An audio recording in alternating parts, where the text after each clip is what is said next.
It was one that I ended up being super surprised by. It was definitely something that I did not expect, but in a good way. Hello everybody and welcome back to my channel. So I have finished 3 books so far in the month of September. The first one was Burying the Moon, which is more of like a middle grade type of book. The second was the Southern Book Club's Guide for Slaying Vampires.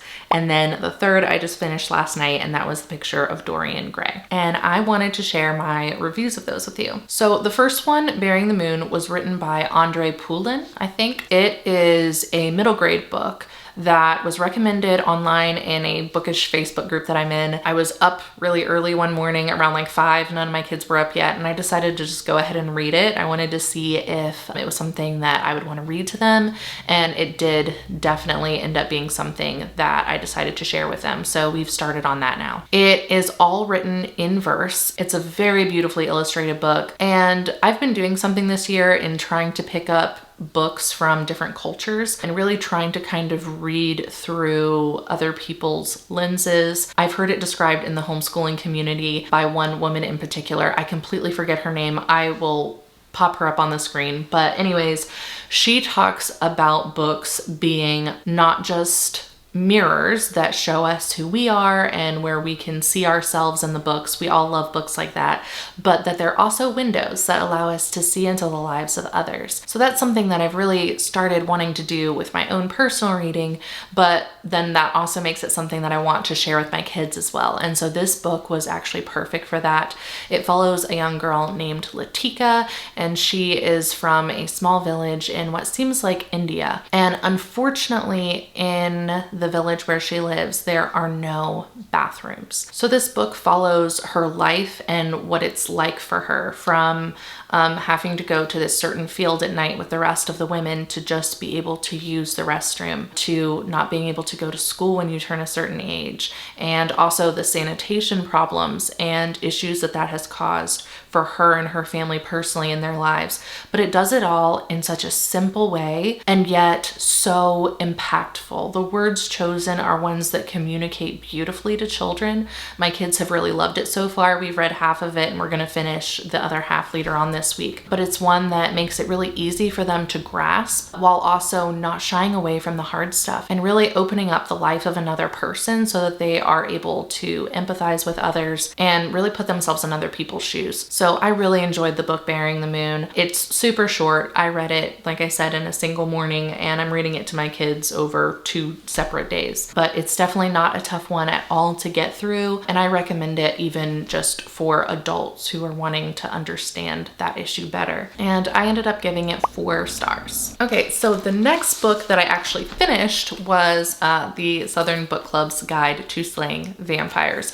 I actually started this one after I started The Picture of Dorian Gray, but I finished it before I finished The Picture of Dorian Gray, mainly just because once I picked it up, I had a hard time putting it down. It was the main thing that I read for, I don't know, like a week, I think is how long it took me to read it. So this book had the potential to be very campy, and I thought that it was going to sort of have that feel, and it did in certain ways. So it was set in like the late 80s all the way through the late 90s. So it covers basically a decade of these ladies' lives. So when the book starts out, I definitely got that kind of like 80s feel, and I love all of Grady Hendrix's descriptions of the different things that they wore or carried with them or what life was like for them in the late 80s and 90s. But this is one that actually ended up surprising me. So even though there was kind of like that element that made it like fun like that and that felt very like 80s-ish, there was this certain scene towards the beginning that was very jarring, and it was like, oh, this is different than what I actually expected it to be. And from there, it just kind of developed. It was a wild ride. It was like with every new incident, every gruesome detail, because some of it is very extremely gruesome.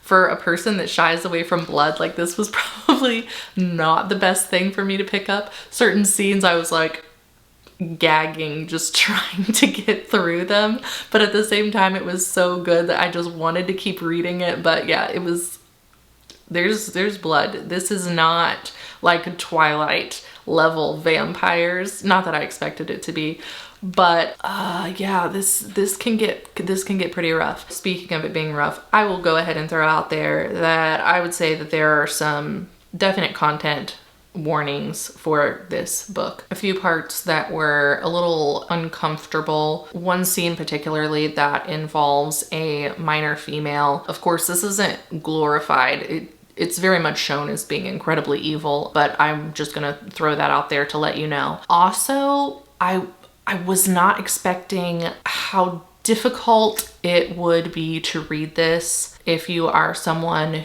who has experienced abuse in your past, especially if it involved feeling as if when you spoke up, you would not be heard, and just that feeling of being incredibly small and the other person being so charismatic that no one's going to listen to you. If that is something that you've gone through before, I just want to go ahead and warn you, there are lots of elements to this that can be very difficult. This is actually like a very hard-hitting book. I thought that this was just going to be like my fun little like kind of goofy type of fall read.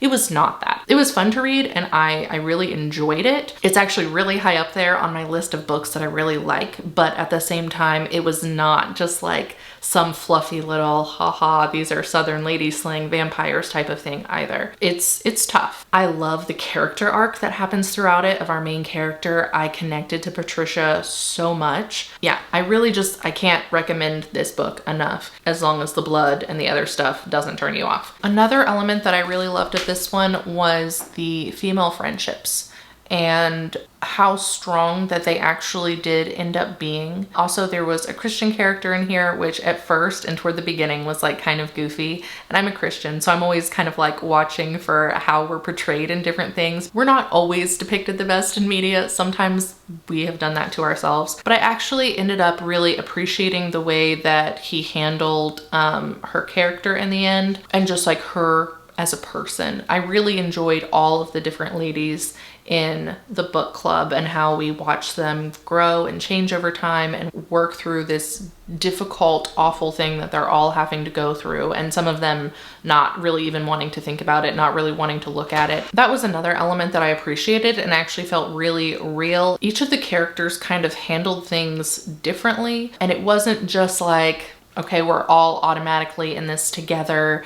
There was definitely some wrestling with different things throughout the book, some coming around earlier than others. His characters just ended up feeling very lifelike, which I appreciated. It truly felt like I was reading about real women as they were experiencing this problem. So yeah, I'm not usually into horror stuff at all, but for this one I ended up giving it a 4.75. There is really so much more that I could say about this book, and I even considered doing like a separate book chat about it, like with spoilers. I'm not sure how many people would be interested in that, but I might end up doing it just because I kind of want to talk about the nitty-gritty of this book, but I don't know, we'll see. All right, and then last but certainly not least is The Picture of Dorian Gray. So this was just kind of my next classic that I decided to pick up. That's how I got back into reading, was after I had been homeschooling my kids for a while and reading some classic children's literature with them. I really wanted to kind of see more adult classic literature. And I figured that The Picture of Dorian Gray would be perfect for the fall, which it absolutely was. Super gothic, all of those feels. His descriptions, oh my goodness, are just gorgeous. I love the way that Oscar Wilde chose his words. It was all just utterly exceptional. Like, I read it and I was like, I want to write like that. It was just gorgeous. His character work was also really good, especially with this one certain character, Lord Henry. For me, his personality was literally just leaping off of the page, and so much of the book has to deal with his influence over Dorian Gray. And I'm not gonna lie, at certain points I could almost feel the influence over me. I was like, Oscar Wilde, you're writing this character. Is he actually you in real life? How are you coming up with all of these different things that he says? Speaking of the things that this particular character would say, so many of the things that he would say were so quotable in like the worst way, not actual quotes that are quotes to live by. So twisted in the way that he would think about things and the way that he was able to rationalize it and break it down piece by piece almost convinced you to think that same way too, even though in the back of your mind you have that little thing screaming going, clearly what he's saying is messed up. So anyways, I just love the fact that we got to watch as his influence over Dorian ends up playing out and where that leads for Dorian and for all of the other characters that he meets throughout the novel. I love obviously the element of the picture and getting to see exactly what's happening to his soul with each new evil act or wicked, careless type of step that he makes. All of it was just absolutely exquisite and incredibly impactful. So I definitely recommend this one for fall time, and I ended up giving it 4.5 stars. I really reserve my 5 stars for those books that I'm like, yes, this is one of my absolute favorite books, and I just haven't had that quite yet so far in the month of September, but the reads that I have had have still been incredibly excellent and I've been super happy with them so far. All right, but if you have read any, oh my cat, say hello. All right, but if you have read any of those books and you have anything that you want to add down in the comments, I would love to hear your perspectives. Catch you guys next time and happy reading. Bye.